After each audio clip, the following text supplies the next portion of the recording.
Dear students, good morning. आप सबों का हार्दिक स्वागत है। मैं गिरीश कुमार इस चैनल पर आपको बहुत बहुत वेलकम करता हूं, स्वागत करता हूं। ये देखिए, हम लोग ये ट्रिगोनोमेट्री के पार्ट 2 में हमने पिछले सेशन में भी पढ़ा था quadrants.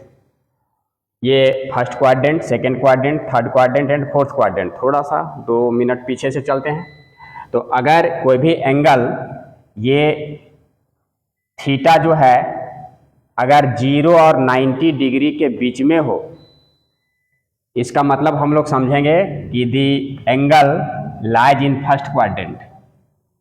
If theta lies between 90 degree and 180 degree, 90 and 180 के बीच में अगर लाई करे तो हम समझेंगे कि थीटा कहाँ पर है, सेकेंड क्वाड्रेंट में।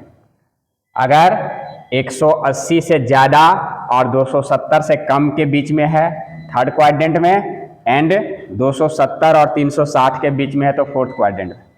दोस्तों, when terminal side coincides with y axis के साथ अगर ये कोइंसाइड कर जाएगा तो ये 90 डिग्री बनाएगा। ओ एक्स डैश के साथ अगर कोइंसाइड करेगा तो 180 डिग्री, ओ वाई डैश के साथ अगर करेगा तो 270, और ओ एक्स के साथ ये आफ्टर वन रोटेशन यहाँ आएगा तो ये 360 डिग्री। क्योंकि ये कंप्लीट एंगल अगर एक साथ अगर यहाँ से शुरू करके ये वापस यहाँ आता है, ये 360 डिग्री एंगल बनाएगा। हम कल भी बताए थे कि और अगर जैसे ही एंगल रोटेशन जो है यहाँ से इस टाइप से मूव के इसमें आएगा तो ये 360 प्लस थीटा हो जाता है। तो साइन ऑफ एंगल पढ़ा चुके हैं।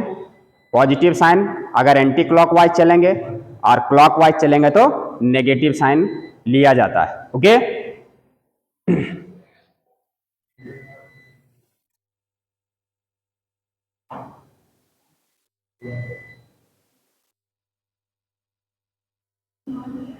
इसको याद रखना है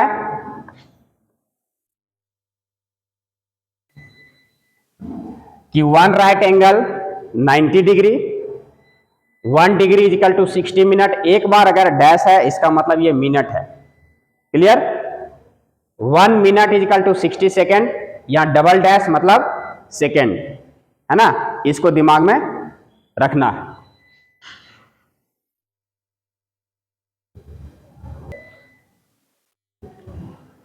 यहां देखिए दोस्तों, ये रेडियन और सर्कुलर मेजर, यही चीज जो है सो इस टॉपिक्स में हमें पढ़नी है।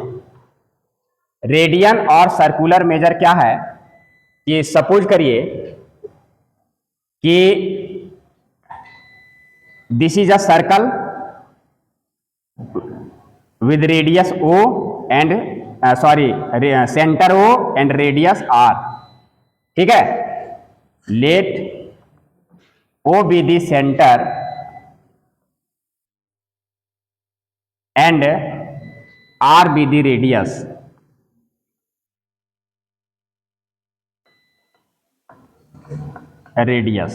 Of a circle. ठीक है, अगर and when the arc A B subtend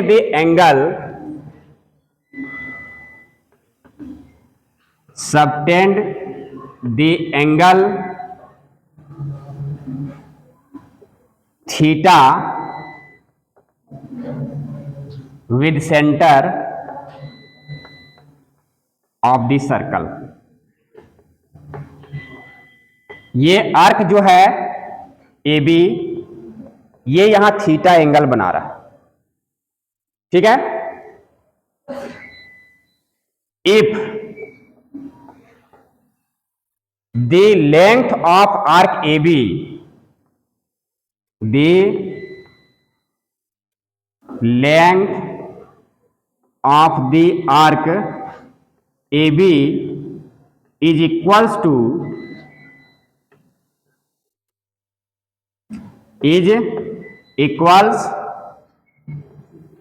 to its radius,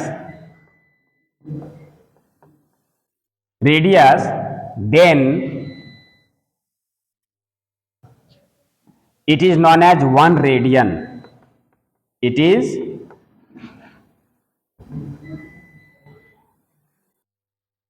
known as 1 radian, that is it is written as 1 radian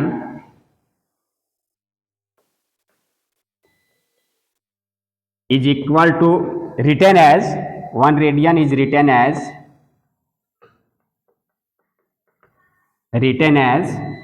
1 small c, power में स्मॉल सी। इसका मतलब क्या होता है? रेडियन। यहां दोस्तों समझो इसको अच्छे से समझना कि जब ये आर्क है, ये किसी भी लेंथ का हो सकता है, लेकिन अगर रेडियस आर है किसी सर्कल का, तो अगर आर्क ए बी इसका लेंथ जो है आर मतलब रेडियस के बराबर हो जाए, तो इसके द्वारा जो एंगल सेंटर पर बनेगा थीटा इजकल टू 1 रेडियन हो जाएगा। If length of arc A B equal to R, ये आर में इसके लेंथ के, रेडियस के लेंथ के अगर बराबर हो जाए, तो ये जो एंगल सबटेंड करेगा सेंटर पर विल बी 1 रेडियन। समझ में आ रही है? ये जो थीटा होगा कितना होगा? 1 रेडियन के बराबर होगा। कब? जब length of arc A B is equals to the radius of the circle.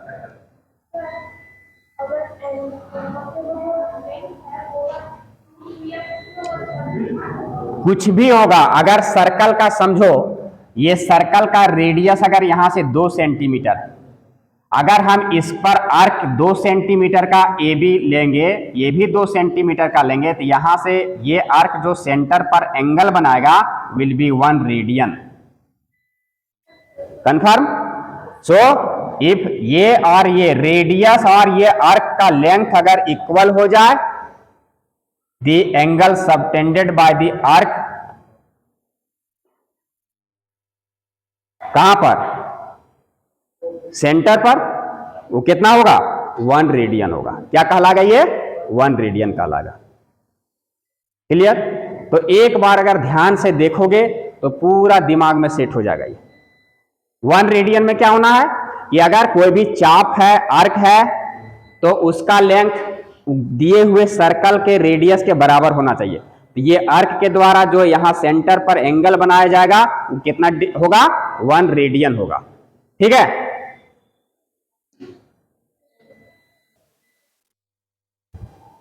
दोस्तों ये देखिए मीनिंग ऑफ पाई, ये कह रहा है पाई क्या है। तो ऐसे हम लोग जूनियर क्लास में पढ़े हैं, थोड़ा सा हम देखते हैं जूनियर क्लास में क्या क्या पढ़े हैं कि pi is an irrational number. इसके बारे में क्या क्या हम जानकारी रखते हैं? Pi is an irrational number. क्यों? क्योंकि पाई का वैल्यू हम लोग 22/7 लेते हैं, लेकिन it is the approximate value, है ना।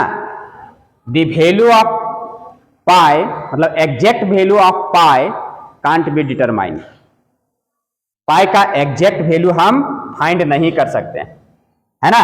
ये 22/7 अप्रोक्सीमेट वैल्यू है, अप्रोक्सीमेट वैल्यू होने के कारण अप्रोक्सीमेट वैल्यू है और इसका 3.14 समथिंग होता है। Exact value of pi, exact value of pi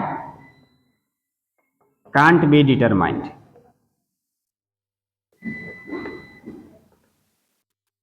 exact value pi का नहीं निकल सकता है, इसलिए it is an irrational number.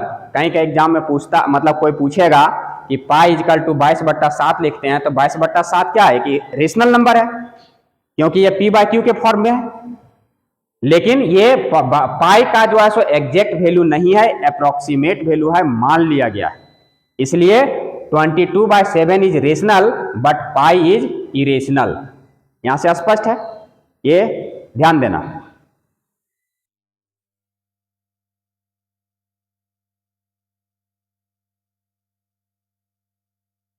Now अब यहां हम लिखे हैं, इसको देखना कि the ratio of circumference and diameter of a circle is always constant, है ना।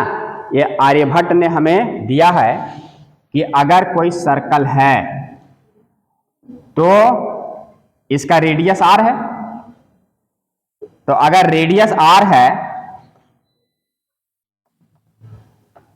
डायमीटर कितना होगा, diameter is equal to 2r। So according to definition, यहां से देखो ये क्या है कि सरकमफेरेंस, इसकी परिधि, परिधि को किससे डिनोट करते हैं, c से, और diameter, ratio of circumference and diameter c by d, this is constant, और this constant is denoted by एक ग्रीक लेटर है पाई, इससे डिनोट करते हैं। Clear. But c upon d, d का वैल्यू यहां से क्या है जी, 2r, this is equal to pi, और so this implies c is equal to, इधर क्रॉस मल्टीप्लाई होगा तो 2 पाई r। देखो ये हम लोग शुरू से पढ़ते आ रहे हैं कि कोई भी सर्कल का सरकमफेरेंस अगर उसका रेडियस r हो तो c इसका सरकमफेरेंस, ये जो होगा पूरा यहां से यहां तक, ये c कितना आएगा, 2 पाई r आता है ना। तो देखो मीनिंग ऑफ पाई समझ में आया। यहां से पाई के बारे में बहुत सारी जानकारी हमने लिया कि ये क्या डिनोट करता है, सरकमफेरेंस और डायमीटर के रेशियो को डिनोट करता है। ठीक है। अगर हम आगे जाएंगे, यहां पर पिछले क्लास में तो पाई एक इरेशनल नंबर है, क्यों, क्योंकि इसका एग्जैक्ट वैल्यू 22/7 नहीं होता है, मान लिया गया। तो यहां से मीनिंग ऑफ पाई, इसके बारे में इतनी सारी जानकारी हम प्राप्त किए।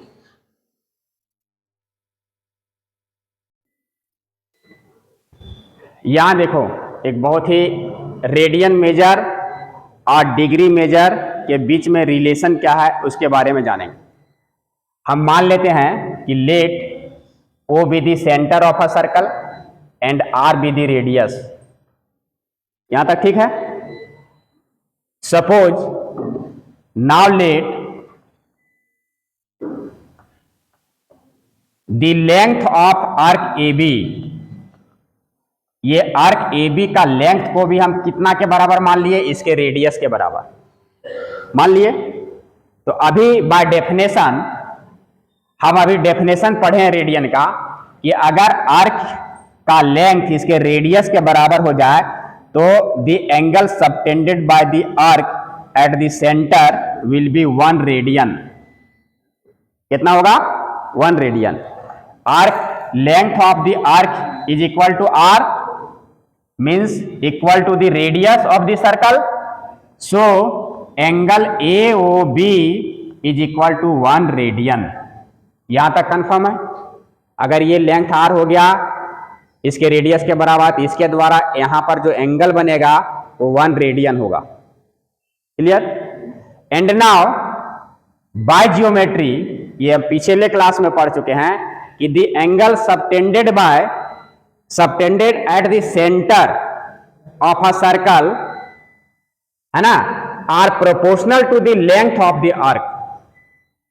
ये चीज अभी जाने कि ये जो है एंगल इसके द्वारा जो सेंटर पर बनाया जाता है, ये इसके लेंथ, आर्क के लेंथ के प्रोपोर्शनल होता है। The angle subtended at the centre of a circle are proportional to the length of the arc. ये चीज ध्यान रखनी है। तो यहां से इस जियोमेट्री के मेथड से हम अगर जानेंगे तो यहां लिखेंगे कि एंगल AOB और बटा, अब यहां से देखते हैं कि ये यहां तक बढ़ा देते हैं। ये आर्क जो है सो यहां से यहां तक ले आते हैं। ध्यान से देखना, A से शुरू करते हैं और ये पूरा यहां से यहां क्या करते हैं, ये यहां तक लेते हैं, आर्क AC। तो ये AOB और AOC जो होगा, आर्क AB बटा आर्क AC के बराबर होगा। होगा ना। दिस इंप्लाइज, यहां से ध्यान देना कि ए ओ बी इसका वैल्यू है 1 रेडियन, और बटा इसका देखो ए पूरा यहां से यहां तक आर्क, ये वाला पूरा आर्क एसी यहां से यहां, ये पूरा आर्क मतलब ये चाप, तो इसका डिस्टेंस कितना हो जाएगा भाई? ये सरकमफेरेंस का आधा होगा। और एओसी में एंगल कितना बनेगा? एओसी ये वाला पार्ट, जैसे एओ भी बन रहा था तो एओसी बनेगा, ये सी यहां से यहां कितना डिग्री बनाएगा सेंटर पर? 180 डिग्री, 180 डिग्री। और this is equal to arc A B, A B का लेंथ यहां कितना है? आर है, और एसी का लेंथ यहां से आ जाएगा 2 पाई आर बटा 2, ये 2 और 2 कैंसिल हो जाएगा, यहां से आर और आर कैंसिल हो जाएगा, और ये पाई क्या है? रेडियन में है, ये क्रॉस मल्टीप्लाई यहां होगा। So this implies 1 into pi means pi radian, और ये यहां 1 आ गया है तो 180, so this is equal to 180 degree. तो दोस्तों ये बहुत ही इंपॉर्टेंट और एक अच्छा रिलेशन है जो हमको काम आएगा रेडियन को डिग्री में चेंज करने में और डिग्री को रेडियन में चेंज करने में। यहीं से ये चैप्टर स्टार्ट होता है। ये रिलेशन समझ में आया कि कैसे pi radian equal to 180 degree आएगा। किसी को अगर दिक्कत है कैन आस्क।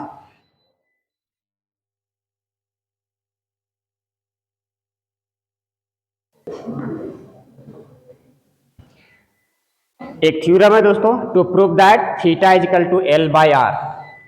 तो हमने यहां क्या किया? एक सर्कल लिया जिसका सेंटर ओ है और रेडियस आर है, O be the centre and are be the radius of the circle.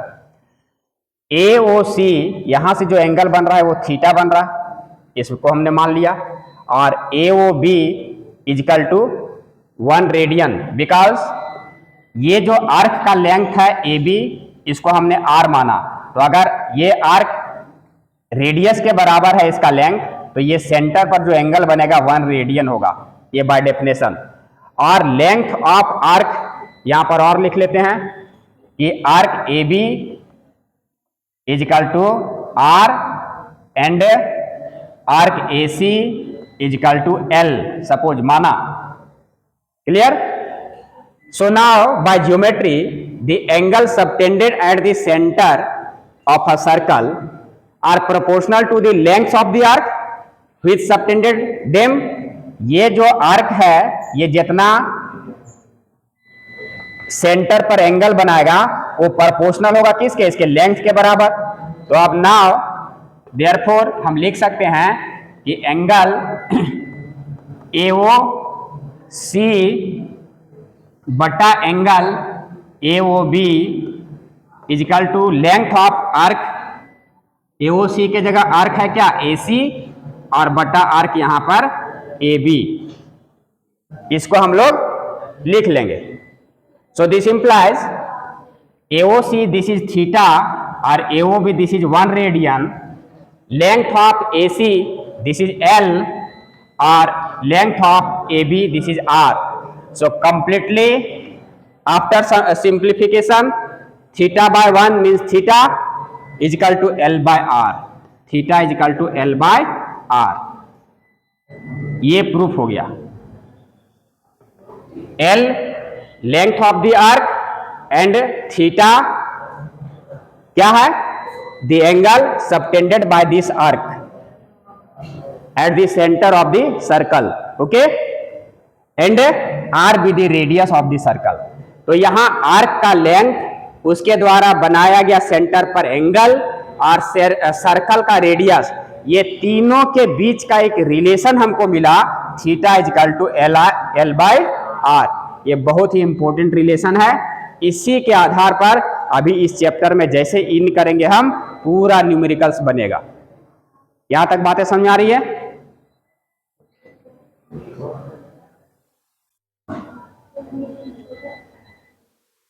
तो दोस्तों आज के सेशन में इतना ही। तब तक के लिए हम विदा लेते हैं, मिलते हैं नेक्स्ट सेशन के साथ। आप अपना ख्याल रखें, समाज का ख्याल रखें, पढ़ें और आगे बढ़ें। अगर वीडियो पसंद आए लाइक शेयर एंड सब्सक्राइब जरूर करें। बहुत बहुत धन्यवाद। जय हिंद, जय भारत।